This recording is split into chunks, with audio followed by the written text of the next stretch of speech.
مرحبا يا جماهير كرة القدم، الكلاسيكو الكبير قرب. ريال مدريد ضد برشلونة يوم الأحد على سانتياغو برنابيو. توقع كورتوا. الحارس البلجيكي تيبو كورتوا بعد مباراة يوفنتوس قال: الكلاسيكو ستكون مباراة رائعة ومهمة للغاية. أتوقع فوزنا، لكننا نحترم الخصم بالطبع. كلامه يوضح ثقته بالفريق واحترامه لبرشلونة. رأي مياتوفيتش. النجم السابق بريدراغ مياتوفيتش عبر إذاعة كادينا سير: إنه أفضل حارس مرمى على الإطلاق في ريال مدريد.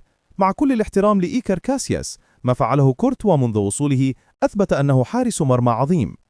مياتوفيتش يؤكد أن كورتوا أصبح رمزاً للأداء العالي والتميز في الريال. مكافأة الريال لكورتوا. الصحفي فرناندو بورغوس عبر إذاعة أوندا ثيرو كشف: تم الاتفاق على تجديد عقد كورتوا حتى العام 2028، والجدير بالذكر أن كورتوا لعب مباراته رقم 300 مع ريال مدريد ضد يوفنتوس. هذا التجديد يظهر ثقة الإدارة الكبيرة فيه ويثبت أنه حجر أساس في مستقبل الفريق. إذن كورتوا مستمر كحارس أسطوري للريال، والكلاسيكو يوم الأحد سيكون اختبارا جديدا لقوته وثباته.